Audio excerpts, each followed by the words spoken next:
Riley, a lot has already been asked and commented about Scientology and homophobia, prompted by L. Ron Hubbard's texts, and so by this point it's known that whenever Scientologists seem to vouch for the LGBT community, they're only doing it for the PR. However, I have recently witnessed quite a few cases on social media where various Scientologists would actively share or post things in favor of LGBT rights.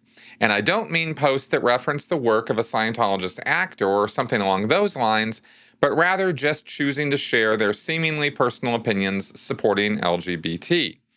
In the past, I've learned that in the rare cases where the Church of Scientology is asked where they stand in this matter, the official line would be either everybody is equal in our eyes, or we don't take a stand in this matter, it's irrelevant.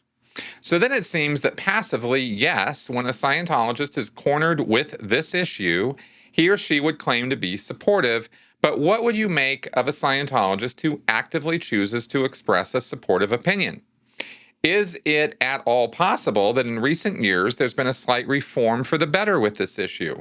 Or is it more cynical along the lines of, okay, guys, we have to attract positive attention. Let's send out some rainbow love. Alternatively, if the social media posts are a brave Scientologist's individual action, is he or she bound to get in trouble for that? Okay, Riley, thank you for this question. And really, the thing about any group, okay, let's get down to like real nuance on the topic of LGBT beliefs within the Church of Scientology. And you are going to find a variety of ideas about this. You're going to find that there are people who are hardcore and go all in on what L. Ron Hubbard had to say about it. You're going to find other people who are going to read what L. Ron Hubbard said about it, but it's not really going to go all the way in. And so they're not, or it might meet up with some other bias or other ideas that they have where it doesn't really hit them as hard. And I'll point to the example of my mother, who was a registered nurse and had a very thorough at least familiarity with the subject of psychology and psychiatry through her work, and knew that it wasn't a black and white issue and that not all psychiatrists were bad, and everything Hubbard said about psychiatrists was not necessarily, the be-all, end-all of existence on that particular subject. And you get people who, especially at the public level, who are not going to go all in on every single thing Hubbard ever said.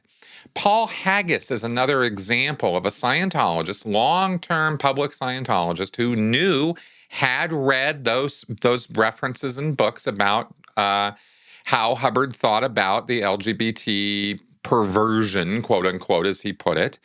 And it never really totally registered with them that, oh, this means that my church and this organization I'm involved in are homophobic, are anti-LGBT. It didn't come up. They read it. Paul read the Science of Survival. He read the book Dianetics, but it kind of went in one ear and out the other.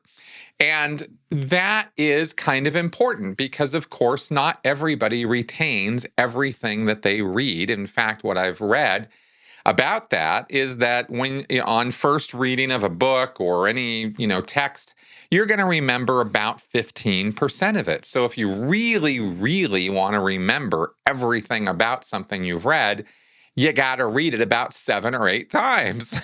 And I don't know if that's true. I think it's sort of a,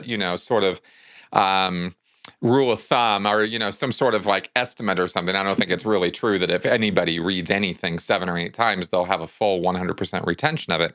But the point is that when we read things, we don't necessarily retain all the knowledge. And if it doesn't come up in your day-to-day existence in the Church of Scientology and this conflict between what Scientologists believe and the LGBT community, if this is not part of your day-to-day activities and you don't have a run-in with the church about this like Paul did when his daughter is LGBT, and then the church is promoting anti-LGBT legislation and wanting that to be pushed through, and they wanted, and Paul looked at that and went, wait a minute, this isn't right. And so something happened to sort of, oh, wait a second, right? And that's an example of how people start waking up from their cults as they run into this cognitive dissonance, and it doesn't so easily resolve with the church's or cult's dogma. Okay, so in other words, we're going to have a variety of opinions and viewpoints about this, because people are coming at this with lesser or more amounts of personal investment. Some people just don't care about it. Other people do. You know what I mean?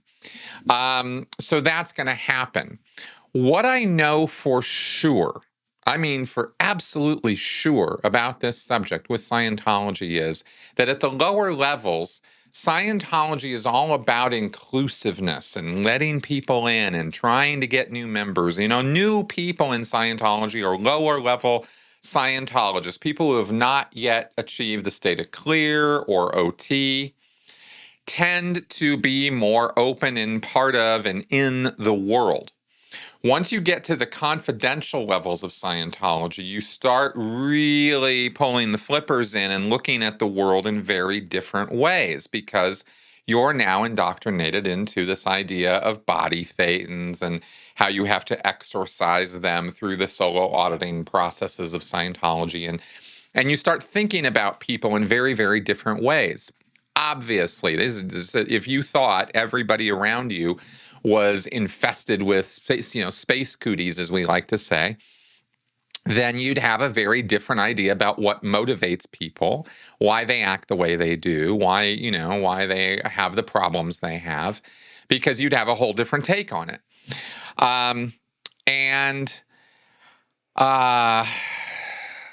So the seriousness with which you consider this material, it changes, right? Once you get onto those OT levels and you start buying into this stuff. Okay. No one, as far as I know, and if this, actually, I shouldn't even say no one, because of course we have John Travolta, but who has, question. There's big, huge question marks on John Travolta's sexuality, right? So this comes up as this example.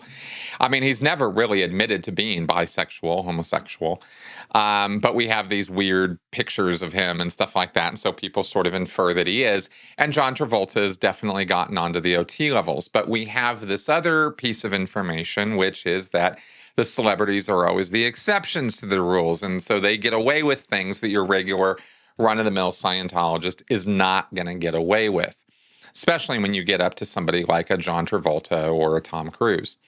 So maybe they allowed Tom Cruise to do these OT levels. Where I'm going with this is that they don't, as a matter of course, when I was in Scientology and in the Sea Org, it was made abundantly super clear to me that no one was going to be allowed onto the OT levels if they were a practicing homosexual or part of, practicing LGBT.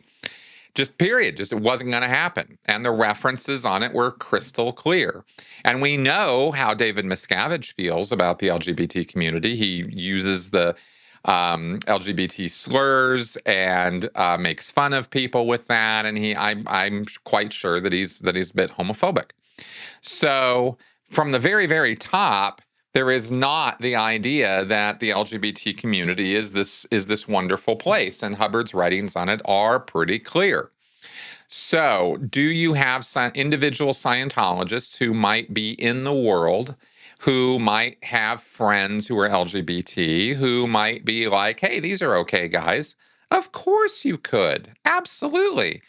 But when that Scientologist gets to the place where it's going to be time to get onto the OT levels, if they are practicing LGBT, then they are going to hear about it.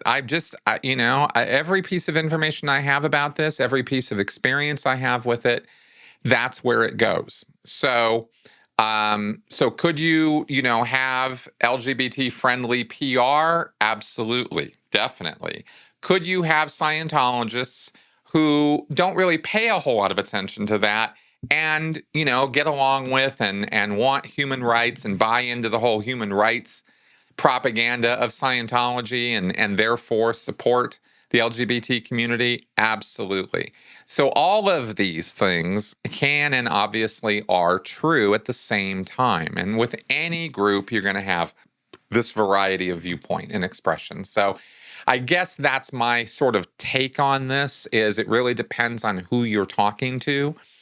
But at the end of the day, we have made it abundantly clear and shown in writing how it is that Scientologists are supposed to think about this, according to what L. Ron Hubbard wrote. And at the end of the day, as we saw with Paul Haggis, when push comes to shove, it's going to be the church's way or the highway. And if you get into a conflict with the church over this issue and they start pulling out the Hubbard references on it, you're going to lose 100% of the time. So that's kind of really, at the end of the day, how it goes. And I don't know. I don't know if this clarified anything, but it does, it's the fully nuanced picture of it. So there you go.